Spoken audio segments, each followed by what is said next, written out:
also notice a little screen on the tip there. That is where our thermal imaging camera is directed at.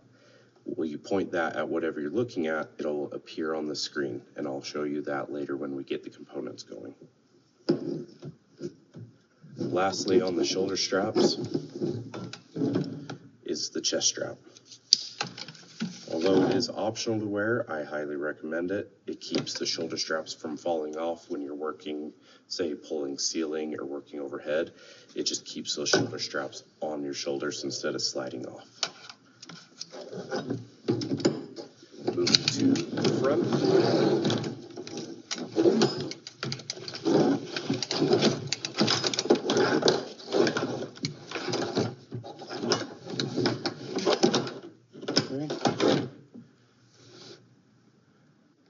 You'll see this big pouch down at the bottom. It's attached to it. This is our buddy breather. We have 3 feet of hose that's pre-connected. If you follow it through here, it's pre-connected into the pack. Has 2 connection ports, a male and a female end. Every pack that we have has this 3-foot hose connection, and then our RIP pack has a connection as well. Just remember, 3 feet, it's wound up into that buddy breather pouch, and that is how we affect our buddy breathing operations when needed.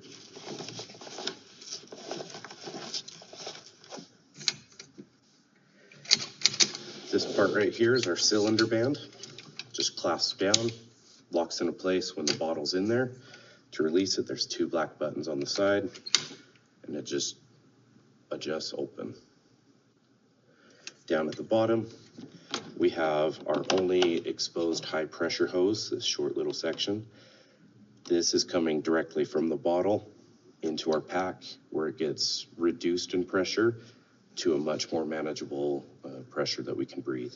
So only high pressure hose that's exposed. We have our quick connect for the bottles. We opted for that instead of threading. When you're releasing it, it's a quarter turn and pull back on this gray collar, and it'll release from the bottle.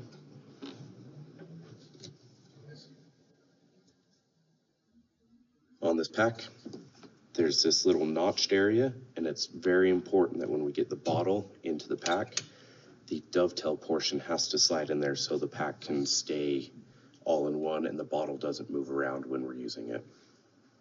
Let me move this out of the way here. In this cap, we have our universal air connection hose. It's for our transfill operation.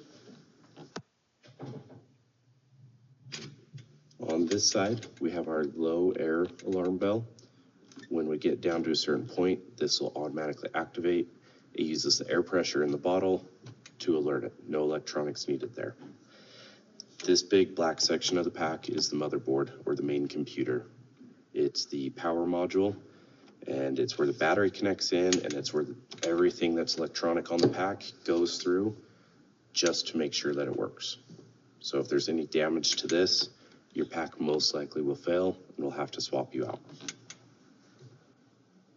When we turn the pack on, you'll notice that there's a thing called 360 lighting that MSA uses.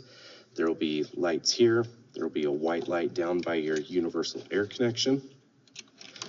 There will be lights on the side, and they also match with your control module lights and your regulator lights. We'll go over that now.